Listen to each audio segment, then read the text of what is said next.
नाम सिमर चिंता सब जाए। नाम सिमर। ਵਾਹਿਗੁਰੂ ਜੀ ਕਾ ਖਾਲਸਾ, ਵਾਹਿਗੁਰੂ ਜੀ ਕੀ ਫਤਿਹ। ਸੰਗਤ ਵੱਲੋਂ ਕੁਐਸਚਨ ਆਇਆ ਵੇ ਕਿ ਅੰਮ੍ਰਿਤ ਛਕਣਾ ਜ਼ਰੂਰੀ ਹੈ। ਜੇ ਅੰਮ੍ਰਿਤ ਨਹੀਂ ਛਕਿਆ ਕਿ ਆਪਾਂ ਗੁਰਦੁਆਰੇ ਜਾਂਦੇ ਹਾਂ, ਮੰਦਰ ਜਾ ਸਕਦੇ ਹਾਂ, ਪੀਰਾਂ ਦੇ ਜਾ ਸਕਦੇ ਹਾਂ, ਕਬਰਾਂ 'ਤੇ ਮੱਥੇ ਟੇਕ ਸਕਦੇ ਹਾਂ, ਕਿ ਆਪਾਂ ਦੂਜੇ ਧਰਮਾਂ ਦੇ ਭਗਵਾਨਾਂ ਦੀ ਨਿੰਦਾ ਤਾਂ ਨਹੀਂ ਕਰ ਰਹੇ। ਪਹਿਲੇ ਤਾਂ ਆਪਾਂ ਸਮਝੀਏ ਕਿ ਸਾਨੂੰ ਮਨੁੱਖਾ ਜਨਮ ਕਿਉਂ ਮਿਲਿਆ ਵੇ। ਗੁਰੂ ਪਾਤਸ਼ਾਹ ਕਹਿੰਦੇ ਨੇ, ਭਈ ਪ੍ਰਾਪਤ ਮਾਨੁਖ ਦੇ ਵਰੀਆ, ਗੋਬਿੰਦ ਮਿਲਨ ਕੀ ਇਹ ਤੇਰੀ ਬਰੀਆ, ਅਵਰ ਕਾਜ ਤੇਰੇ ਕਿਤੇ ਨਾ ਕਾਮ, ਮਿਲ ਸਾਧ ਸੰਗਤ ਭਜ ਕੇਵਲ ਨਾਮ। ਇੱਥੋਂ ਕਨਸੈਪਟ ਕਲੀਅਰ ਹੁੰਦਾ ਵੇ ਕਿ ਸਾਨੂੰ ਪਰਮਾਤਮਾ ਦੇ ਮਿਲਾਪ ਲਈ ਮਨੁੱਖਾ ਦੇਹ ਮਿਲੀ ਹੈ। ਤੇ ਕਿਸ ਲਈ ਮਿਲੀ ਹੈ? ਗੋਬਿੰਦ ਮਿਲਨ ਕੀ ਇਹ ਤੇਰੀ ਬਰੀਆ। ਤੇ ਜੇ ਦੁਨਿਆਵੀ ਜਿੰਨੇ ਵੀ ਕਾਰਜ ਆਪਾਂ ਕਰ ਰਹੇ ਹਾਂ, ਉਹ ਸਰੀਰ ਨੂੰ ਦੇਖਦੇ ਹੋਏ ਕਰ ਰਹੇ ਹਾਂ, ਸਰੀਰ ਦੀ ਲੋੜਾਂ ਪੂਰੀਆਂ ਕਰਨ ਨੂੰ ਕਰਦੇ।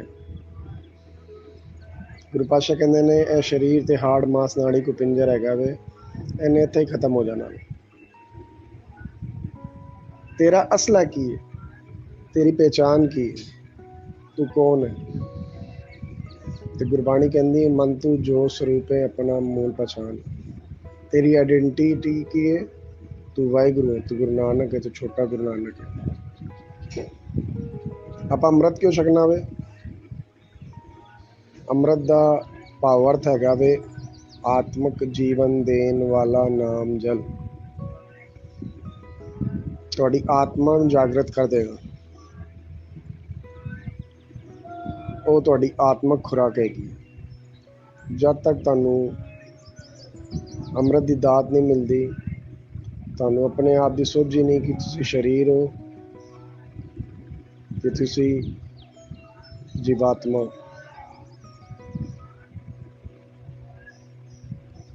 ਹੁਣ ਆਈ ਗੱਲ ਦੂਜੇ ਧਰਮ ਦੇ ਭਗਵਾਨਾਂ ਦੀ, ਮੰਦਰ ਮਸਜਿਦ ਜਾਣ ਦੀ, ਕਬਰਾਂ 'ਤੇ ਮੱਥਾ ਟੇਕਣ ਦੀ।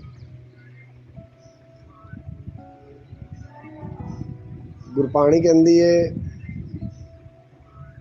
ਹਿੰਦੂ ਮੁਸਲਮਾਨ ਦੋ ਦਰਗੇ ਅੰਦਰ ਲੈਣ ਟੋਈ, ਕੱਚਾ ਰੰਗ ਕੁਸਮ ਕਾ। ਜਿਸ ਦਰਗਾਹ ਦੀ ਗੱਲ ਗੁਰੂ ਪਾਤਸ਼ਾਹ ਨੇ ਕੀਤੀ ਉਹ ਸੱਚਖੰਡ ਹੈ। ਸੱਚਖੰਡ ਵਸੇ ਨਿਰੰਕਾਰ, ਕਰ ਕਰ ਵੇਖੇ ਨਦਰ ਨਿਹਾਲ। ਕੋਟ ਬ੍ਰਹਮੰਡ ਕੋ ਠਾਕੁਰ ਸੁਆਮੀ, ਸਰਬ ਜੀਆ ਕਾ ਦਾਤਾ ਰੇ। ਜਿਸ ਅਕਾਲ ਪੁਰਖ ਦੀ ਆਪਾਂ ਸ਼ਰਨ 'ਚ ਆਏ ਹਾਂ, ਉਹ ਕਰੋੜਾਂ ਬ੍ਰਹਮੰਡਾਂ ਦਾ ਠਾਕੁਰ। ਤੇ ਜਦ ਆਪਾਂ 33 ਕਰੋੜ ਦੇਵੀ ਦੇਵਤਿਆਂ ਦੀ ਗੱਲ ਕਰਦੇ ਹਾਂ, ਗੁਰੂ ਪਾਤਸ਼ਾਹ ਕਹਿੰਦੇ ਨੇ, ਸੁਰ ਨਰ ਮੁਨ ਜਨ ਅੰਮ੍ਰਿਤ ਖੋਜਦੇ, ਸੋ ਅੰਮ੍ਰਿਤ ਗੁਰ ਤੇ ਪਾਇਆ। 33 ਕਰੋੜ ਦੇਵੀ ਦੇਵਤਾ ਅੰਮ੍ਰਿਤ ਦੀ ਭਾਲ ਕਰ ਰਹੇ ਨੇ ਕਿ ਸਾਨੂੰ ਗੁਰੂ ਪਾਤਸ਼ਾਹ ਇੱਕ ਮੌਕਾ ਦੇਣ,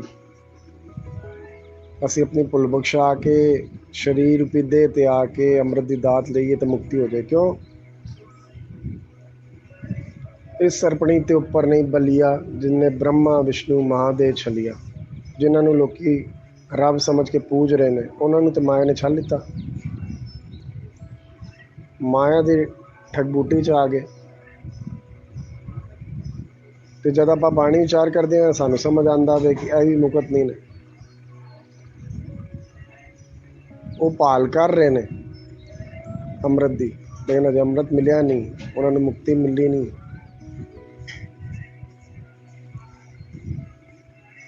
ਤੇ ਨਾਨਕ ਕੇ ਕਰ ਕੇਵਲ ਨਾਮ। ਜਿਹੜਾ ਨਾਮ ਜਪਦਾ ਵੇ, ਜਿਹੜਾ ਸੰਗਤ ਕਰਦਾ ਵੇ, ਜਿਹੜਾ ਗੁਰੂ ਸਾਹਿਬ ਦੇ ਬਚਨਾਂ ਦੀ ਕਮਾਈ ਕਰਦਾ ਵੇ, ਉਹਨੂੰ ਹੀ ਗੁਰੂ ਪਾਤਸ਼ਾਹ ਨੇ ਮੁਕਤੀ ਦੀ ਸੋਝੀ ਦਿੱਤੀ ਹੈ, ਸੱਚਖੰਡ ਦੀ ਸੋਝੀ ਦਿੱਤੀ ਹੈ, ਗੁਰੂ ਦੀ ਸੋਝੀ ਦਿੱਤੀ। ਗੁਰੂ ਕੀ ਹੈ?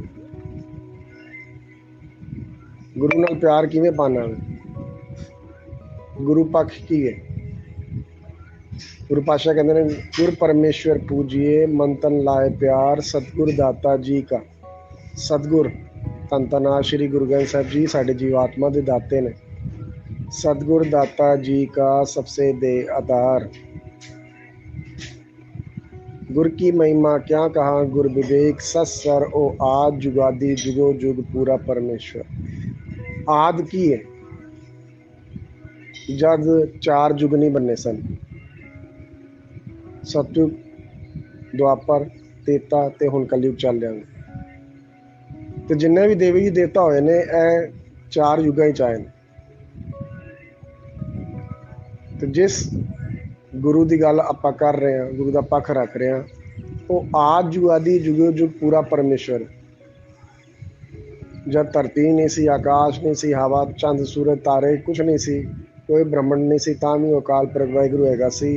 जोत रूप हराब गुरु नानक आयो, आप नारायण कला धार जग में परवरियो।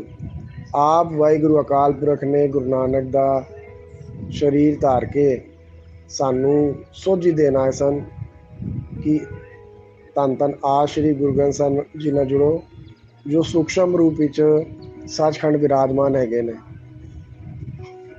गल निंदिया दी नहीं आती। जब आपां अपना गुरु पक्ष देखांगे ना तो ऑटोमैटिक दूजे धर्म सरेंडर हो जाते हैं। क्यों? सतगुरु दाता जी का है, जीवात्मा का दाता है। जीवात्मा नूं सोझी बख्श रहा। की सोझी बख्श रहा? रहत कुरैत दी। होर धर्मां च रहत कुरैत हैगी है। गुरु पातशाह ने तो काम क्रोध लोभ अहंकार तो बचन का सानू उपदेश दिता है कि ऐ नहीं करना है, करना है, डू एंड डोंट डू। जे आप दूजे धर्मां वाल देखिए, काम की खुल छूट हैगी है, मोह अहंकार सिर ते खड़ोता होया है। सो अपना गुरु पक्ष आप अगे रखिए। गुर मेरी पूजा गुरु गोबिंद, गुरु ही मेरी पूजा है, गुरु ही मेरा वाहिगुरू। जब गुरु पक्ष अगे आंदा वे तो गुरु पातशाह कहते हैं, हुण जिवें सपोज करो कई लोग शिव जी की पूजा करते हैं, शिव जी वध तो वध की दे देगा? तुहानूं डमरू दे देगा। डमरू बजाते रहो। क्यों? जो नर शिव शिव करते आवे, बर्द चढ़े डोरू डमकावे। माई माँ माई की पूजा करे, नर से नार होए उतरे। जड़ा पार्वती की पूजा करता वे वध तो वध माँ माई की करेगी।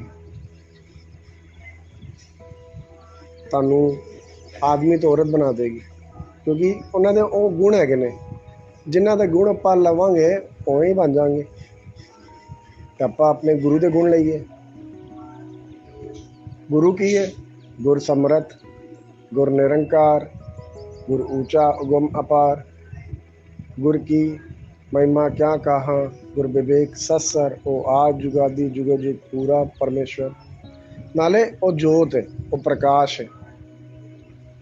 जमी जमा के बिखे समस्त एक जोत है, न काट है न बाढ़ है, न काट बाढ़ होत है, एक समान जोत है। नारे गुरु भुलन हार नहीं, भुलन अंदर सब को अभुल गुरु करतार। दुनिया भुल कर सकती है। देखो जिन्ने भी देवी देवता होए ने, जिन्ने भी पीर पैगंबर होए ने, उन्होंने किते ना किते भुल की है, तां करके उन्होंने मुक्ति नहीं मिली। चाहे अहंकार विच आके भुल की होए, चाहे अपने आप नूं विखावा करन लई भुल की होए, ताइयों करके गुरु पातशाह ने उन्होंने मुक्ति नहीं दी। वो आप पुरियां विच जाके फस गए ने। सो आप गुरु पक्ष अपना समझिए। गुरु साडा समर्थ है, मुक्ति का दाता है, तो मुक्ति केवल वाहे धन धन आ श्री गुरु ग्रंथ साहिब जी दे सकते हैं। दूजी गल आंदी है जवाब देने दी। जब घर तो प्रेशराइज होंदा वे कि पाठ नहीं करना, सिमरन नहीं करना, मंदिर जाना वे, दूजे धर्मां दे देवी देवतां नूं कुछ नहीं करना, तो आप एक गल चेते रखिए, अचर चरे दा सिद्ध होए सिद्धि ते बुद्ध पाई, प्रेम किसर लागे तन पीतर ता भ्रम कटिया जाए। कुछ चीज़ां होंदियां ने जरनियां पैंदियां ने, क्योंकि जरूरी नहीं है जो गल गुरु पातशाह ने तुहानूं समझा दी वो सारे नूं समझा देंदे ने। ਇਹ ਤੇ ਗੁਰੂ ਪਾਤਸ਼ਾਹ ਦਾ ਬਿਰਧ ਹੈਗਾ ਵੇ, ਮੁੱਢ ਕਦੀਮਾਂ ਦਾ ਸੁਭਾਅ ਹੈ ਕਿ ਗੁਰੂ ਪਾਤਸ਼ਾਹ ਆਪਣੇ ਭਗਤਾਂ ਦੀ ਪੈਚ ਰੱਖਦਾ ਆਇਆ ਵੇ। ਤੇ ਗੁਰੂ ਪਾਤਸ਼ਾਹ ਨੇ ਜੋ ਤੁਹਾਨੂੰ ਸੋਝੀ ਦਿੱਤੀ ਹੈ, ਸਭ ਤੋਂ ਪਹਿਲੇ ਤੇ ਗੁਰੂ ਵਾਲੇ ਬਣੋ, ਅੰਮ੍ਰਿਤ ਦੀ ਦਾਤ ਲਓ, ਕਿਉਂਕਿ ਜਦ ਤੱਕ ਅੰਮ੍ਰਿਤ ਦੀ ਦਾਤ ਨਹੀਂ ਲਓਗੇ ਤੁਹਾਨੂੰ ਆਪਣੇ ਆਪ ਦੀ ਸੋਝੀ ਨਹੀਂ ਹੋਏਗੀ ਕਿ ਤੁਹਾਡਾ ਅਸਲਾ ਕੀ ਹੈ, ਤੁਹਾਡਾ ਮੁੱਢ ਕੀ ਹੈ, ਤੁਹਾਨੂੰ ਮਨੁੱਖਾ ਜਨਮ ਮਿਲਿਆ ਕਿਉਂ ਹੈ, ਕਿਸ ਕਾਰਨ ਲਈ ਮਿਲਿਆ ਹੈ, ਕੀ ਕਰਨ ਲਈ ਮਿਲਿਆ ਵੇ। ਫਿਰ ਜਿਨ੍ਹਾਂ ਨੂੰ ਅੰਮ੍ਰਿਤ ਦੀ ਦਾਤ ਨਹੀਂ ਮਿਲੀ ਉਹ 9 ਗਿਆਨ ਇੰਦਰੀਆਂ 'ਤੇ ਹੀ ਖਲੋਤੇ ਨੇ, ਮਾਇਆ ਦੇ ਤਰ੍ਹਾਂ ਗੁਣਾਂ 'ਤੇ ਹੀ ਖਲੋਤੇ ਨੇ, ਰਜੋ ਤਮੋ ਸਤੋ। ਉਹਨਾਂ ਨੂੰ ਚੌਥੇ ਪਦ ਦੀ ਪਤਾ ਹੀ ਨਹੀਂ, ਉਹਨਾਂ ਨੂੰ 10ਵੇਂ ਦੁਆਰ ਦੇ ਪਤਾ ਹੀ ਨਹੀਂ। ਗੁਰੂ ਪਾਤਸ਼ਾਹ ਕਹਿੰਦੇ ਨੇ ਹਰ ਜੀਓ ਗੁਫਾ ਅੰਦਰ ਰੱਖੇ ਵਾਜਾ ਪਵਨ ਵਜਾਇਆ, ਵਜਾਇਆ ਵਾਜਾ ਪਵਨ 9 ਦੁਆਰੇ ਪ੍ਰਗਟ ਕੀਏ, 10ਵਾਂ ਗੁਪਤ ਰਖਾਇਆ। 10ਵਾਂ ਦੁਆਰ ਤੇ ਗੁਪਤ ਹੈਗਾ ਵੇ। ਤੈ ਅਨੇਕ ਰੂਪ 9 ਨਿਧ ਤਿਸ ਦਾ ਅੰਤ ਨ ਜਾਈ ਪਾਇਆ, ਉਹਦਾ ਤਾਂ ਅੰਤ ਪਾ ਹੀ ਨਹੀਂ ਸਕਦੇ। ਨਾਲੇ ਗੁਰੂ ਪਾਤਸ਼ਾਹ ਕਹਿੰਦੇ ਨੇ ਜੋ ਬ੍ਰਹਮੰਡੇ ਸੋਈ ਪਿੰਡੇ ਜੋ ਖੋਜੇ ਸੋ ਪਾਏ। ਅਸਲੀ ਤੇ ਖੋਜ ਪਰਮਾਤਮਾ ਦੇ ਮਿਲਾਪ ਦੀ ਹੈ। ਤੇ ਜਦ ਅੰਦਰ ਜਾਵਾਂਗੇ, ਮਨ ਅੰਦਰ ਜਾਣ ਨਹੀਂ ਦਿੰਦਾ, ਮਨ ਬਾਹਰ ਭਟਕਾਉਂਦਾ ਵੇ, ਮਨ ਦਾ ਕਨਸੈਪਟ ਸਮਝਣਾ ਪਏਗਾ। ਤੇ ਬੇਮਰਤੀਆ ਮਨ ਦਾ ਕਨਸੈਪਟ ਸਮਝ ਹੀ ਨਹੀਂ ਸਕਦਾ। ਕਿਉਂ? ਮਾਇਆ ਨੇ ਐਸੀ ਠੱਗ ਬੂਟੀ ਲਾਈ ਹੋਈ ਹੈ ਕਿ ਚੰਡਾਲ ਚੋਕੜੀ ਨਾਲ ਮਿਲ ਕੇ ਇਹ ਸਰੀਰ ਕੁਰਾਏ ਪਿਆ ਹੋਇਆ ਵੇ, ਕੁਰੈਤਾ ਕਰ ਰਿਹਾ ਵੇ। ਉਹ ਚੰਡਾਲ ਚੋਕੜੀ ਕੀ ਹੈ? ਮਨ, ਮਾਇਆ, ਸਰੀਰ। ਸੋ ਆਪਾਂ ਸਮਝੀਏ ਕਿ ਗੁਰੂ ਪਾਤਸ਼ਾਹ ਨੇ ਸਾਨੂੰ ਮਨੁੱਖਾ ਜਨਮ ਕਿਉਂ ਦਿੱਤਾ ਹੋਵੇ। ਸਭ ਤੋਂ ਪਹਿਲੇ ਪੰਜਾਂ ਅੱਗੇ ਪੇਸ਼ ਹੋ ਕੇ ਸੰਗਤ 'ਤੇ ਜਾ ਕੇ ਪੰਜ ਪਿਆਰੇ ਦੇ ਥਰੂ ਗੁਰੂ ਪਾਤਸ਼ਾਹ ਕੋਲੋਂ ਅੰਮ੍ਰਿਤ ਦੀ ਦਾਤ ਲਈਏ, ਆਪਣਾ ਲੌਕ ਖੁਲਵਾਈਏ। ਕਿਉਂਕਿ ਸਾਡਾ ਜਿਹੜਾ ਸਰੀਰ ਹੈ ਉਹ ਲੌਕ ਹੈ। ਜਦ ਤੱਕ ਆਪਾਂ ਲੌਕ ਨਹੀਂ ਖੁਲਵਾਂਗੇ, ਸੰਗਤ ਨਹੀਂ ਕਰਾਂਗੇ, ਬਾਣੀ ਵਿਚਾਰ ਨਹੀਂ ਕਰਾਂਗੇ, ਸਾਨੂੰ ਗੁਰੂ ਪੱਖ ਸਮਝ ਨਹੀਂ ਆਏਗਾ। ਸਾਡਾ ਗੁਰੂ ਕਿੰਨਾ ਸਮਰੱਥ ਹੈ, ਆਲਮਾਈਟੀ ਪਾਵਰ ਹੈ।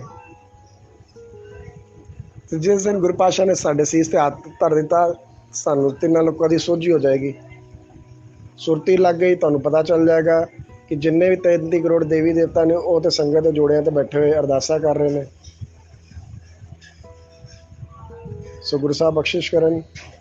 ਸਭ ਤੋਂ ਪਹਿਲਾਂ ਸਾਡਾ ਸਟੈਪ ਹੈਗਾ ਵੇ ਗੁਰੂ ਵਾਲੇ ਬਣੀਏ, ਅੰਮ੍ਰਿਤ ਦੀ ਦਾਤ ਲਈਏ, ਬਾਣੀ ਵਿਚਾਰੀਏ, ਸਹਿਜ 'ਚ ਰਹੀਏ, ਪਰਤ ਕੇ ਕਿਸੇ ਨੂੰ ਜਵਾਬ ਨਹੀਂ ਦੇਣਾ, ਕਿਉਂਕਿ ਉਹ ਉਹਨਾਂ ਦੇ ਕਰਮ ਨੇ। ਕਿਰਤ ਕਰਮ ਕੇ ਵਿਛੜੇ ਕਰ ਕਿਰਪਾ ਮੇਲੋ ਰਾਮ। ਆਪਾਂ ਕਰਮਾਂ ਕਰਕੇ ਸਾਰੇ ਵਿਛੜੇ ਹੋਏ ਆ, ਸਭ ਇਕੱਠੇ ਹੋਏ ਆਇਆ ਕਰ ਜਾਸਨ ਵਾਟ ਵਟਾਇਆ। ਗੁਰਮੁਖ ਲਾਹਾ ਲੈ ਗਏ। ਜਿਹੜੇ ਗੁਰਮੁਖ ਹੈਗੇ ਨਾ, ਜਿਹੜੇ ਗੁਰੂ ਦੇ ਸਨਮੁਖ ਨੇ, ਗੁਰੂ ਵਾਲੇ ਬਣ ਚੁੱਕੇ ਨੇ, ਉਹ ਅਸਲੀ ਲਾਹਾ ਲੈ ਕੇ ਦਾਂਗੇ। ਮਨਮੁਖ ਚੱਲੇ ਮੂਲ ਗਵਾਏ ਜੀ। ਮੂਲ ਕੀ ਹੈ? ਤੁਹਾਨੂੰ ਮਨੁੱਖਾ ਜਨਮ ਜਿਹੜਾ ਮਿਲਿਆ ਸੀ ਉਹ ਤੁਸੀਂ ਗਵਾ ਕੇ ਅਜਾਈ ਇੱਥੋਂ ਚਲੇ ਗਏ। ਜਾਣਾ ਸਾਰਿਆਂ ਨੇ, ਵੱਵੇ ਵਾਰੀ ਆਈ ਆ ਮੂੜੇ ਵਾਸਦੇਵ ਤੁਧ ਵਿਸਰਿਆ, ਇਹ ਵੇਲਾ ਨਾ ਲੈਸੀ ਮੂੜੇ ਫਿਰ ਤੂੰ ਜੰਮ ਕੇ ਬਸ ਪਰਿਆ। ਕਾਲ ਦੇ ਹੇਠਾਂ ਸਾਰੇ ਹੈਗੇ ਨੇ, 33 ਕਰੋੜ ਦੇਵੀ ਦੇਵਤਾ ਵੀ ਕਾਲ ਦੇ ਹੇਠਾਂ ਹੈਗੇ ਨੇ।